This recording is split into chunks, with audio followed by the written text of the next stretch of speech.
राधे राधे। जय श्री कृष्ण। आज हम सुनेंगे कार्तिक मास कथा के 8वें अध्याय की कथा। बोले श्री विष्णु भगवान की जय हो, लक्ष्मी माता की जय हो। नारद जी कहते हैं, हे राजन, कार्तिक के शुक्ल पक्ष की चतुर्दशी को आंवले का पूजन करना चाहिए। आंवले का महान वृक्ष सभी पापों का नाश करने वाले है। चतुर्दशी को वैकुंठ चतुर्दशी के नाम से भी जाना जाता है। उस दिन आंवले की छाया में बैठकर राधा सहित देवेश्वर श्री हरि का पूजन करना चाहिए। उसके बाद आंवले के वृक्ष की 108 प्रदक्षिणा करें। साष्टांग प्रणाम करके परमेश्वर श्याम सुंदर श्री कृष्ण जी से प्रार्थना करें। आंवले की छाया में बैठकर इस कथा को सुने और फिर ब्राह्मणों को भोजन कराएं। यथाशक्ति दक्षिणा दें। ब्राह्मणों के संतुष्ट हो जाने पर मोक्षदायक श्री हरि भी प्रसन्न हो जाते हैं। पूर्व काल में जब सारा जगत एक वर्ण के जल में निमग्न हो गया और सभी चराचर प्राणी नष्ट हो गए, उस समय देवादिदेव सनातन परमात्मा ब्रह्मा जी अविनाशी ब्रह्मा का जप करने लगे। ब्रह्मा जी का जप करते करते उनके आगे श्वास निकला। साथ ही भगवत दर्शन के अनुरागवश उनके नेत्रों से जल निकलने लगा। प्रेम के आंसुओं से परिपूर्ण वह जल की बूंद पृथ्वी पर गिरी और उसी से आंवले का महान वृक्ष उत्पन्न हुआ, जिसमें बहुत सी शाखाएं और उपशाखाएं निकली। वह फलों के भार से लदा हुआ था। सब वृक्षों में सबसे पहले आंवले का वृक्ष प्रकट हुआ, इसलिए उसे आदिरोह भी कहा जाता है। ब्रह्मा जी ने पहले आंवले को उत्पन्न किया, उसके बाद प्रजा की सृष्टि की। जब देवता आदि की भी सृष्टि हो गई, तब वे उस स्थान पर आए जहाँ पर भगवान विष्णु का वह प्रिय है वह आंवले का पेड़ था। उसे देखकर देवताओं को बड़ा आश्चर्य हुआ। उसी समय आकाशवाणी हुई, यह आंवले का वृक्ष सभी वृक्षों से श्रेष्ठ है, क्योंकि यह भगवान विष्णु को प्रिय है। इसके स्मरण मात्र से मनुष्य को गोदान का फल प्राप्त होता है। इसके दर्शन से दुगना और फल खाने से दुगना पुण्य होता है। इसलिए सर्वथा प्रयत्न करके आंवले के फल का सेवन करना चाहिए, क्योंकि वह भगवान विष्णु को परम प्रिय और सभी पापों का नाश करने वाला है। अतः समस्त कामनाओं की सिद्धि के लिए आंवले के वृक्ष का पूजन करना चाहिए।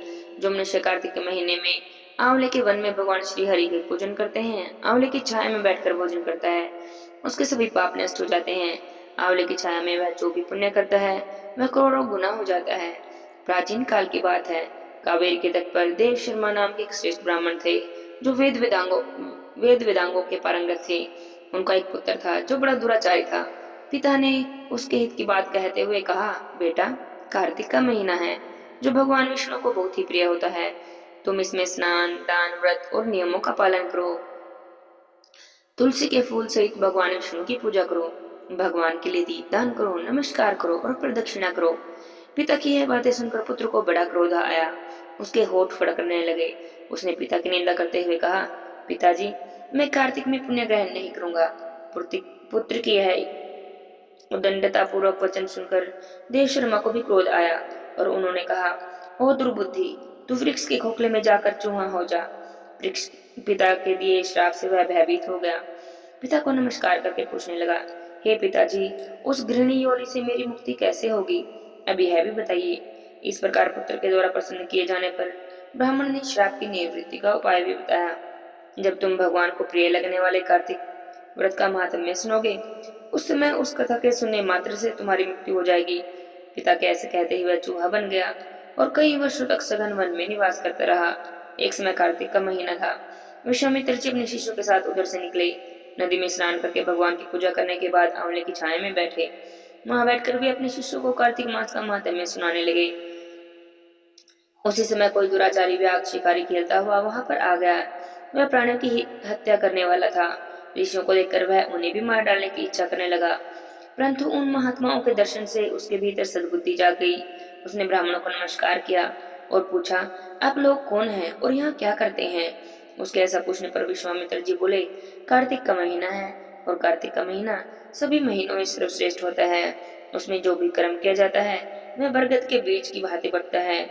जो कार्तिक के महीने में स्नान, दान और पूजन करता है, ब्राह्मणों को भोजन कराता है, उसका वह पुण्य अक्षय फल देने वाला होता है। व्याध की प्रेरणा से विश्वामित्र जी के कहे हुए इस धर्म को सुनकर श्रापग्रस्त ब्राह्मण कुमार चूहे का शरीर छोड़कर दिव्य देह से युक्त हो गया। विश्वामित्र जी को प्रणाम करके अपना वृत्तांत निवेदन कर ऋषि की आज्ञा ले विमान पर बैठकर स्वर्ग की ओर चला। इससे विश्वामित्र जी और व्याघ दोनों को बड़ा ही विस्मय हुआ। व्याघ भी कार्तिक व्रत का पालन करके भगवान विष्णु के धाम में गया। इसलिए कार्तिक के महीने में सब प्रकार से प्रयत्न करके आंवले की छाया में बैठकर भगवान श्री कृष्ण के सम्मुख कथा का श्रवण करना चाहिए।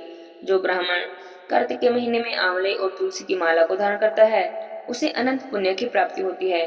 जो भी मनुष्य आंवले की छाया में बैठकर दीप दान करता है, दीप माला समर्पित करता है, उसे अनंत पुण्य की प्राप्ति होती है। विशेषकर तुलसी वृक्ष के नीचे श्री राधा और श्री कृष्ण जी की पूजा करनी चाहिए।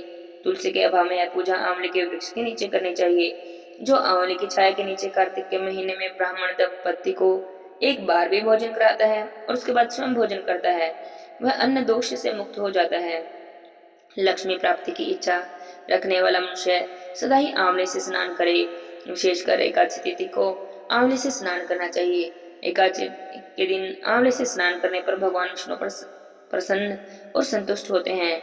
नवमी, अमावस्या, सप्तमी, संक्रांति, रविवार, चंद्र ग्रहण और सूर्य ग्रहण, इन दिनों में आंवले से स्नान नहीं करना चाहिए। जो मनुष्य आंवले की छाया में बैठकर पिंड दान करता है उसके पितर भगवान विष्णु के प्रसाद से मोक्ष को प्राप्त करते हैं।